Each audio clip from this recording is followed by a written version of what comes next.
दूर पहाड़ी की चोटी पर बना हुआ वो पुराना एंसेस्ट्रल कॉटेज हमेशा की तरह सुनसान पड़ा हुआ था। आसपास फैला हुआ गहरा सन्नाटा हवा को भी ठहरने पर मजबूर कर दे रहा था। तभी सड़क के मोड़ पर अचानक एक कार रुक गई। कार का दरवाजा खुला और बाहर निकली एक लड़की। उसके चेहरे पर अजीब सी थकान, डर और अवसाद की हल्की परतें थीं। वो लड़की पूजा थी, वही पूजा जिसे दुनिया ने बहुत जल्दी अकेला कर दिया था। बचपन में उसके मॉम डैड चले गए और फिर उसे उसके अंकल ने पाल पोस कर बड़ा किया, लेकिन किस्मत ने उसका साथ वहां भी नहीं छोड़ा।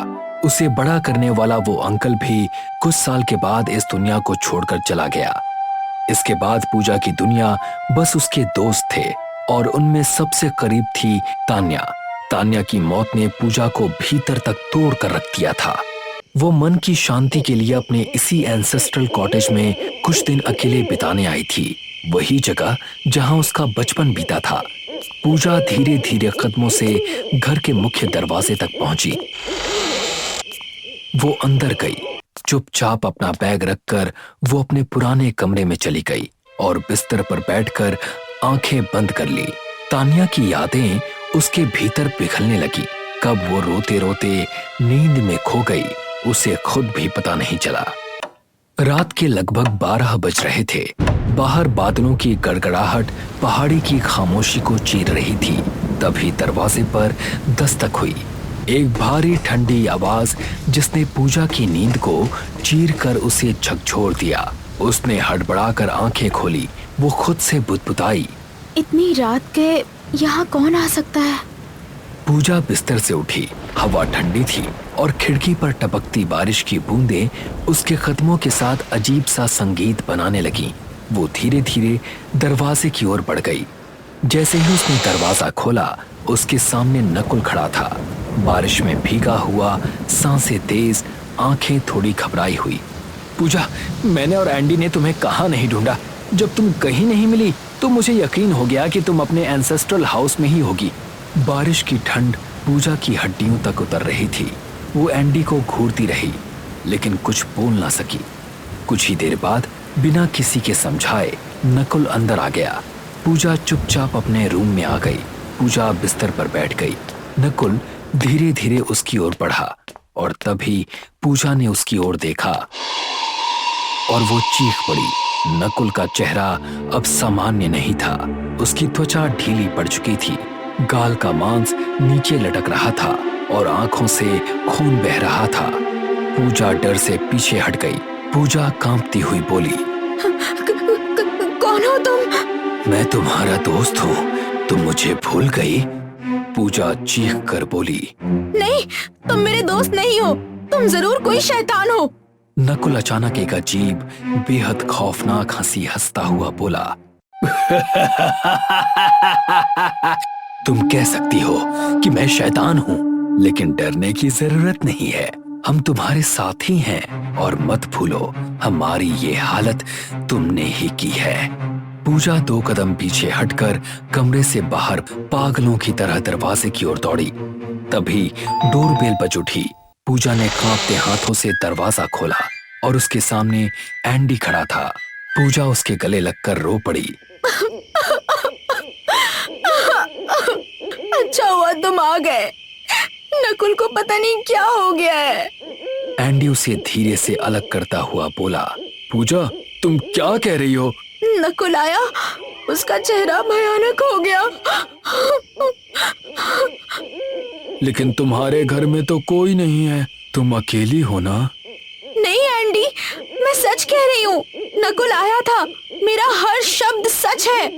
एंडी उसे ध्यान से बेहद गहरी नजरों से घूरता रहा, फिर शांत स्वर में बोला, लगता है अकेलापन तुम्हारे दिमाग में हावी हो गया है। पूजा, लगता है तुम भूल गई हो, नकुल मर चुका है। ये सुनते ही पूजा की आंखें फटी रह गई, सांस रुक गई, दुनिया उसके चारों ओर धुंधली होने लगी। पूजा चुपचाप अपने रूम से दोबारा आ गई। अब वहां कोई नहीं था। बिस्तर पर बैठ गई। एक पल के लिए उसने सोचा, क्या वाकई वो भूल चुकी थी? मगर कुछ ही देर बाद पूजा अचानक जोर से चीख उठी और वो खुद से ही बुदबुदाने लगी, मुझे कुछ भी याद नहीं आ रहा, मुझे याद क्यों नहीं आ रहा? कौन हूँ मैं? क्या हुआ था? उसने जैसे ही अपना चेहरा उठाया, उसी पल पूजा की नजर एंडी पर पड़ी और पूजा कांप गई। एंडी का चेहरा सामान्य नहीं था। उसके गालों का मांस लटक रहा था, आंखों से ताजा खून बह रहा था और उसके होठों पर एक ठंडी सड़ी सी मुस्कान थी। एंडी ने पूजा की ओर देखा और भारी टूटे गले की आवाज में कहा, हम तुम्हें याद दिलाने के लिए ही तो यहाँ तक आए हैं। अब तुम कभी अकेली नहीं रहोगी, हम हमेशा तुम्हारे साथ रहेंगे। पूजा की चीख इस बार और जोरदार होकर कमरे में गूंज गई। उसी पल दरवाजा अपने आप खुला। दरवाजे पर नकुल खड़ा था, उसी भयानक चेहरे के साथ जिसकी एक झलक ने ही पूजा की रूह तक जमा दी थी। इससे पहले कि वो कुछ कर पाती, उसके कंधों को किसी के ठंडे बर्फ जैसे हाथों ने पकड़ लिया। पूजा ने देखा तो वो तान्या थी, वैसी नहीं जैसी तान्या को वो जानती थी। उसका चेहरा फूला हुआ, आंखें सफेद, होंठ कटे हुए और गर्दन एक तरफ झुकी हुई जैसे किसी ने जोर से खोंटा हो। तान्या ने टूटी हुई आवाज में कहा, तुम कभी भी अकेले नहीं होगी पूजा, हम हमेशा तुम्हारे साथ रहेंगे। पूजा एक चक्कर के साथ वो जमीन पर गिर गई। सब कुछ अंधेरा हो गया। बेहोशी की गहराई में उसकी खोई हुई यादें लौटने लगीं। चारों, पूजा, एंडी, तान्या और नकुल एक कमरे में साथ थे। पूजा एक पुरानी किताब पढ़ रही थी। उसकी आंखों में एक अजीब दीवानगी चमक रही थी। ये क्या फालतू की चीज पढ़ती रहती हो तुम? विच क्राफ्ट वगैरह ऐसा कुछ भी नहीं होता है। तू नहीं जानती, इसमें एक बहुत ही भयानक सिद्धि लिखी हुई है, एक तरह का विच क्राफ्ट। लेकिन किस तरह का? कुछ विच क्राफ्ट नुकसान पहुंचाने के लिए होते हैं और कुछ अपने सपने पूरे करने के लिए भी। और तुम्हारा सपना क्या है?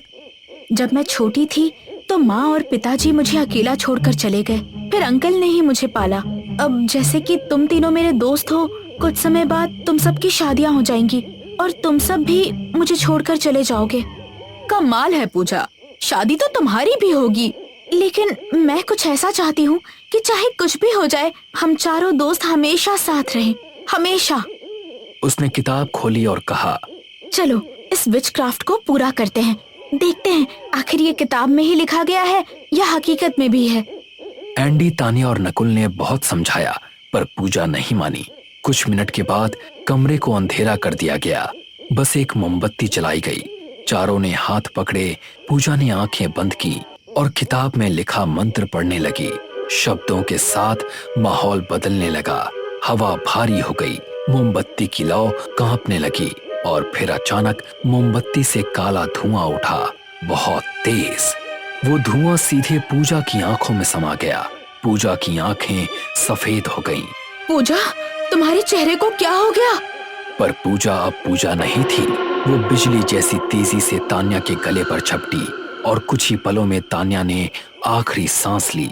नकुल और एंडी भागने लगे पर पूजा ने एक ही छलांग में उन्हें पकड़कर दीवार पर पटक दिया, जैसे उसमें अलौकिक शक्ति भर गई हो। उन दोनों ने भी दम तोड़ दिया। पूजा वहीं बेहोश होकर गिर गई।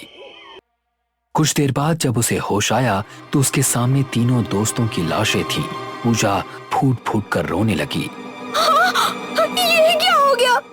ये मैंने क्या कर दिया?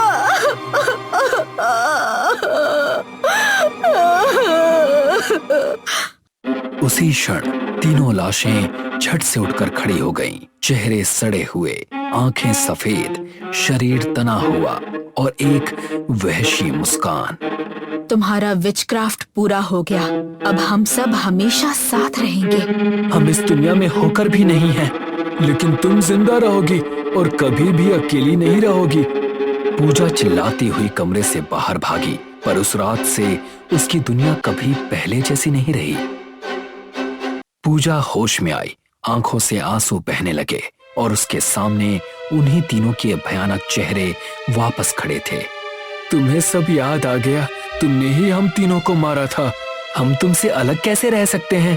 तुम हमेशा अकेलापन महसूस करती थी, पर अब तुम कभी भी अकेली नहीं रहोगी।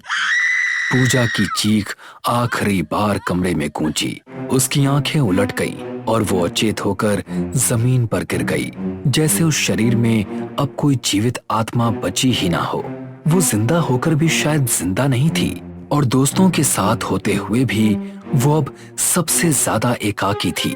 अकेलापन अब उसका डर नहीं रहा था, वो उसकी किस्मत बन चुका था। एकाकी, जहां जिंदा लोग भी मर जाते हैं और मरे हुए हमेशा साथ रहते हैं।